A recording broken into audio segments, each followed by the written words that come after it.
Menteri Keuangan Sri Mulyani memastikan kenaikan gaji ASN akan dibayarkan mulai tahun ini, meski pencairannya akan dirapel sembari menunggu terbitnya aturan pelaksanaan. Kenaikan gaji bagi para pegawai negeri sipil atau ASN, TNI dan Polri telah tertuang dalam UU APBN. Kenaikan untuk ASN ditetapkan, sedangkan untuk pensiunan, Kementerian Keuangan sendiri telah menyiapkan anggaran sebesar 52 triliun rupiah untuk merealisasikan kenaikan gaji bagi aparatur sipil negara. Memang dari sisi inflasi cukup tinggi ya pada akhir tahun lalu. Terus kemudian dari sisi APBN juga kita lihat sudah mulai sehat dari pandemi COVID-19. Jadi rasanya ketersediaan anggaran untuk kenaikan gaji PNS ini cukup.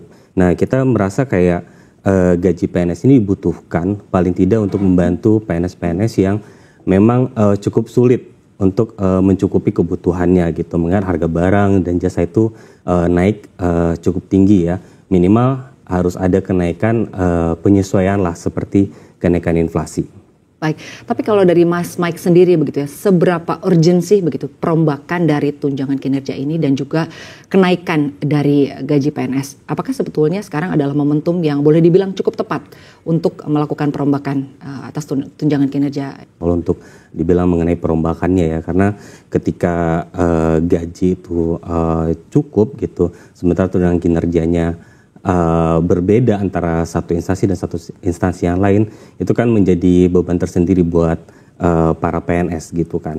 Nah di sini kalau dilihat tunjangan kinerja kenapa mesti harus dilakukan perombakan, karena memang kalau sekarang itu kan diukur berdasarkan instansi ya. Jadi instansi A, B, dan C itu mengalami tunjangan kinerja yang berbeda-beda tergantung outputnya gitu. Nah nantinya itu memang diharapkan supaya tunjangan kinerja itu berdasarkan masing-masing PNS gitu. Jadi outputnya itu lebih kelihatan dan satu PNS dan satu PNS lainnya itu lebih berpacu supaya mendapatkan hasil yang lebih baik dari kinerjanya gitu. Baik, terkait dengan upaya pemerintah untuk menaikkan gaji dari PNS begitu ya, dilihat juga nanti akan ada perbedaan dari setiap instansi atau mungkin dari per individu juga begitu ya, akan ada perbedaan agar diharapkan bisa saling berpacu untuk memberikan yang terbaik ya. Tapi sebetulnya apa yang bisa dijadikan barometer atau mungkin tolak ukur begitu? Seperti apa sih boleh dibilang ini sudah berkinerja baik atau mungkin yang lainnya belum berkinerja baik? Anda sendiri melihatnya seperti apa Mas Mike? Iya, ini kan indikatornya sudah ditetapkan sendiri sama pemerintah ya melalui reformasi birokrasi ya. Karena ada beberapa hal yang menjadi indikator supaya birokrasi ini lebih berdampak gitu kepada masyarakat. Salah satunya itu bagaimana supaya kemiskinan di daerah atau secara nasional itu turun. Terus kemudian bagaimana birokrasi itu bisa membantu masyarakat dari sisi hal-hal sederhana lah, administrasi untuk keperluan pribadi masyarakat atau yang lebih besar seperti investasi gitu. Karena kemiskinan, investasi dan lainnya itu akan sangat membantu untuk perekonomian nasional juga. Baik, sekarang ke Mbak Esa nih. Saya ingin menanyakan, Mbak Esa, menurut Mbak Esa sendiri, sebetulnya seberapa urgensi begitu ya kenaikan gaji dari PNS ini dan juga tunjangan kinerja ini dirombak?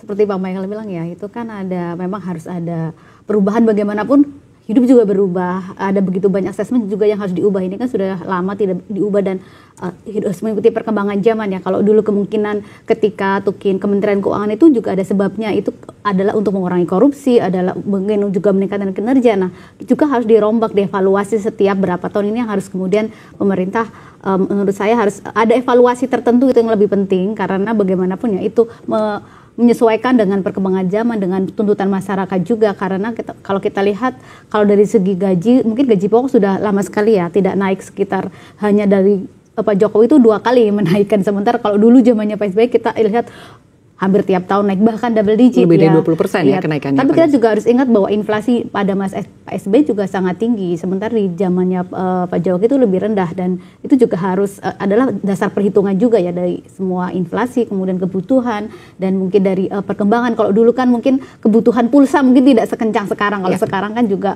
ada kebutuhan-kebutuhan lain yang berkembang.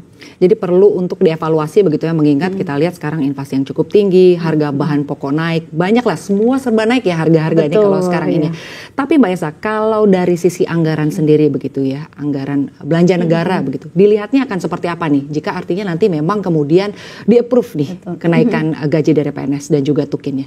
Kalau kita sekarang lihat kan mungkin porsinya sekitar 13-14% ya dari belanja negara. Mungkin kalau belanja sekarang negara sekarang 3.000, belanja pegawainya sekitar 400. Yang harus diingat adalah ketika ada kenaikan gaji pokok, ini akan membuat beban belanja ke depan akan terus naik karena tidak seperti mungkin kalau gaji THR itu kan hanya sekali ya. Gaji ke-14 itu hanya sekali, kemudian gaji ke-13 juga sekali. Tapi kalau gaji pokok sekalinya naik akan terus naik dan itu akan terakumulasi sampai kemudian orang itu bahkan pensiun akan mendapatkan dari dampak dari kenaikan yang sekarang itu yang harus dipikirkan pemerintah bagaimana agar kenaikan yang sekarang tidak akan membebani ke depan. Baik, lalu jika dikaitkan dengan data makroekonomi kita nih, sebetulnya akan seperti apa nanti kondisinya ke depannya? Kalau kita lihat sebenarnya ada peran dari konsumsi pemerintah, belanja pemerintah kan tidak terlalu besar ya. Kalau kita lihat konsumsi rumah tangga itu mungkin porsinya sekitar 53%, sementara dari konsumsi pemerintah mungkin sekitar 10-13, mungkin paling besar ketika pandemi kemarin lumayan besar ya dalam bentuk bansos, kemudian juga ada THR, ada belanja pegawai juga. Tapi kalau dilihat itu belum tidak apa-apanya dibandingkan konsumsi masyarakat pada umumnya yang sangat-sangat besar dari swasta ya. Kita lihat itu kan juga mengenerate-nya jauh lebih besar daripada hanya belanja pegawai dan belanja konsumsi pemerintah sendiri. Mas Michael, menurut Anda sendiri, sebetulnya pola perhitungan yang ideal ini akan seperti apa? Artinya berapa persentase yang paling tepat begitu ya jika dilihat dan juga dikaitkan dengan belanja negara, lalu juga dikaitkan dengan situasi saat ini. Kita lihat beberapa bahan pokok naik dan inflasi juga meningkat. Anda melihatnya seperti apa? Iya, paling ideal untuk kenaikan gaji PNS sebenarnya seperti kenaikan inflasi ya. Kalau memungkinkan mungkin kenaikan inflasi plus pertumbuhan ekonomi gitu, supaya mereka juga mendapatkan kehidupan yang layak lah gitu, seperti masyarakat lainnya gitu. Nah ini juga bisa disejajarkan misalnya dengan kenaikan UMP. Nah jadi tidak ada kesenjangan lah gitu antara PNS juga ataupun dengan karyawan swasta gitu. Nah kalau tunjangan kinerja sendiri, memang idealnya cukup penilaiannya diubah supaya tidak ada kesenjangan juga antar para PNS-nya gitu. Karena kita lihat sekarang juga banyak yang jadi sorotan publik di media sosial ketika ada satu instansi yang tukinnya sangat besar, terus ada instansi yang tukinnya sangat kecil gitu. Nah di satu sisi ketika gaji mereka sama-sama tidak naik, ya mungkin yang tukinnya kecil akan merasa bebannya lebih besar gitu, berteriak gitu. Kalau mungkin Pak Menteri Pan-RB bahkan mencontohkan ada PNS di daerah yang tukinnya cuma 2 juta, sementara daerah lain itu ada yang bisa mencapai 20 juta gitu. Itu kan sangat timpang sekali gitu. Nah dengan perubahan ini diharapkan memang kesenjangan itu bisa teratasi dan mereka juga sama-sama bisa meningkatkan kinerja nantinya. Baik, kalau dari Mbak Esa sendiri sebetulnya pola perhitungan yang paling ideal lalu juga persentase untuk kenaikan dari gaji PNS itu seperti apa sih Mbak idealnya? Kalau ngomongin ideal agak susah ya memang ya karena berbeda-beda ya pasti ya kalau pandangan ideal itu ya. Ideal menurut siapa dulu ya, pemerintah atau masyarakat atau PNS sendiri ya. Tapi kalau setidaknya itu ya untuk mengimbangi inflasi seperti Michael bilang tadi ya, dan untuk tukin memang ini yang agak lebih susah ya karena selama ini kan mungkin ada perhitungan soal absensi, juga soal kinerja, soal perilaku juga, soal bagaimana hubungan dengan karyawan pegawai lain ya. Mungkin yang salah satu perlu disorot ini menurut saya salah satunya adalah soal absensi. Seberapa besar sih pentingnya urgensinya absensi buat pegawai negeri, karena bisa jadi absensi itu jangan-jangan hanya formalitas saja ya. Bisa jadi mungkin datang jam 9 habis itu pergi kemana, itu kan yang penting sudah absen, saya mau kemana. Ini yang seharusnya harus dievaluasi lagi seberapa penting sih penilaian ini, karena bagaimanapun jangan sampai kemudian kalau tukinya sudah naik, masyarakat yang membayar pajaknya tidak merasakan dampak positif dari hal itu ya. Mungkin tukinya sudah naik tapi tetap aja kalau kita dari sisi pelayanan tidak juga berkembang dengan baik, itu akan membuat mungkin masyarakat akan sedikit tidak sepakat dengan hal itu ya. Dan kalau tukin itu jangan sampai juga menimbulkan kayak terkotak-kotak PNS Sultan ya, mungkin yang kita ingat ada nih PNS Sultan, Kementerian Sultan, Pemda Sultan. Kalau kemudian memang kayak misalnya kita taruhlah Pemda DKI yang selalu disebut sebagai Pemda Sultan ya, karena memang PAD-nya sangat besar. Kemudian tapi juga ada pemerintah daerah lain juga sangat besar, mungkin Kalimantan Timur. Dan kalau kementerian belum lagi nih, Kementerian Keuangan kan Kementerian Sultan, sementara mungkin kementerian yang lain menganggapnya kita kementerian apa bilangnya ya mungkin hanya remah-remah gitu ya. Jangan sampai ada kecemburuan dan ketimpangan, betul gitu sekali, ketimpangan yang sangat besar, jadi membuat encourage mereka, saya kerja capek-capek juga segini-segini aja, jangan sampai timbul seperti itu. Baik, jadi kalau dilihat secara keseluruhan artinya dari seluruh provinsi yang ada di Indonesia begitu, untuk income dari PNS terbesar ada di DKI Jakarta, Mbak Esa? Iya, karena kan kalau kita melihat PAD DKI Jakarta juga jauh-jauh lebih besar dibandingkan daerah lainnya, bahkan di daerah Jawa mungkin kan PMDK sudah di atas 30, 37 itu sudah sangat besar. Jadi mereka kemampuan untuk membayar memang besar. Jadi kalau dibandingkan mungkin provinsi lain ya yang PAD-nya kecil kan juga tidak boleh memaksa. Ini yang harus diperhitungkan juga, dan jangan sampai kemudian kalau perhitungannya diubah, PAD-nya kita harus naikkan agar tukin kita naik. Padahal yang perlu diingat adalah bahwa tukin naik, pelayanan mereka juga harus diperbaiki. Dan ini juga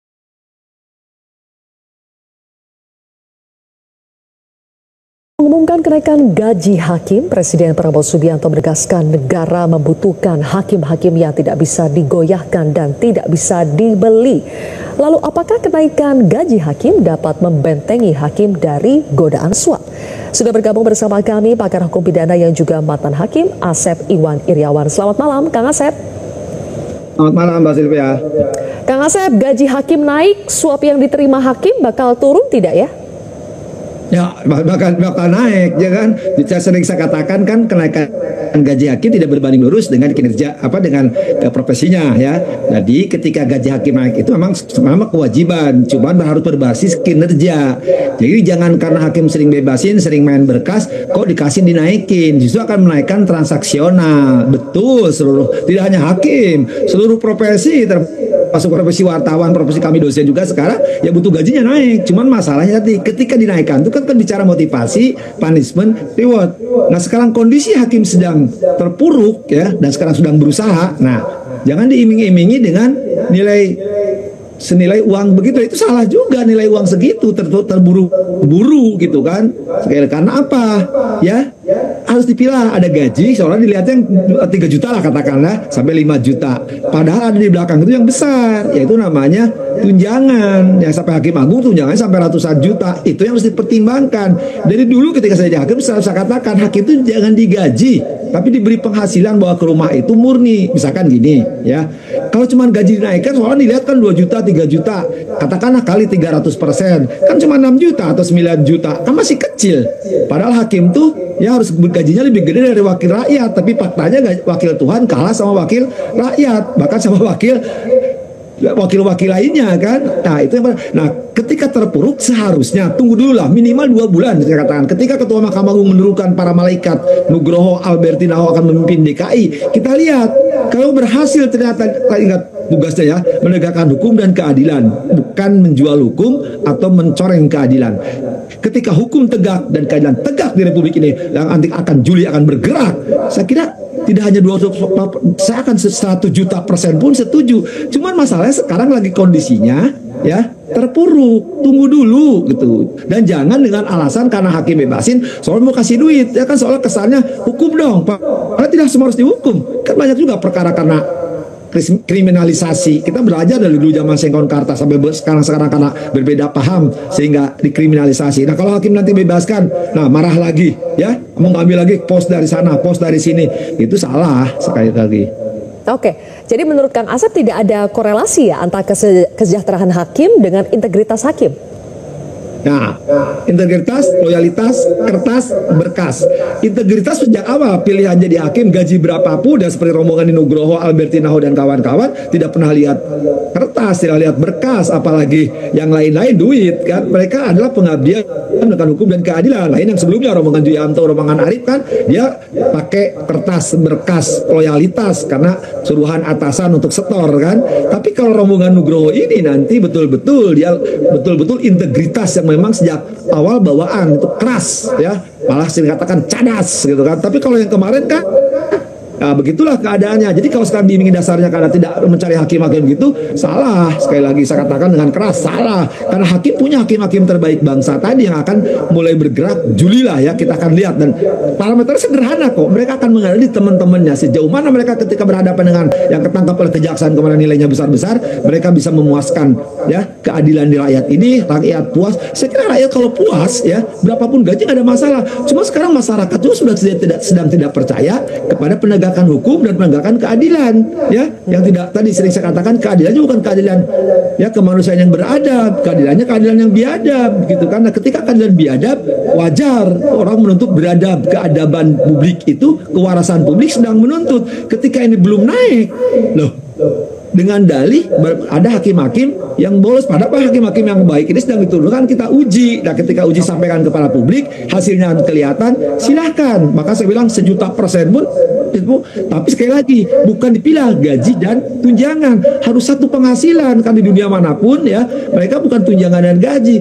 Yang take home pay-nya mesti dibawa ke rumah itu memang gaji hakim harus besar. Tapi sejak awal niatnya mereka bukan untuk surat menghukum karena kejadian itu, tapi karena tugas mereka sebagai penegak hukum. Dan itu bahasa konstitusi loh, bukan bahasa saya. Jadi kalau sekarang alasannya presiden menaikkan gaji ya dengan alasan ada eksekutif loh, kata-kata bajingan, lolos dan sebagainya sehingga perlu narik. Loh, ingat loh, kalau gaji hakim dinaikkan, besok lusa pandita akan menuntut, pegawai pengadilan sampai mahkamah akan menuntut. Tidak hanya itu, penegak hukum lain juga akan menuntut, kejaksaan, kepolisian ya, dan penegak hukum. Ya kalau penegak hukum hakim dinaikin kan kami dinaikkan karena berkas dari kami, mereka akan terima jadi. Nah, itu juga akan menjadi masalah. Maka saya bilang kalau berbasis kinerja, artinya bahwa kinerja penegakan hukum ini benar, sehingga wajar mereka mendapatkan penghasilan yang sangat tinggi.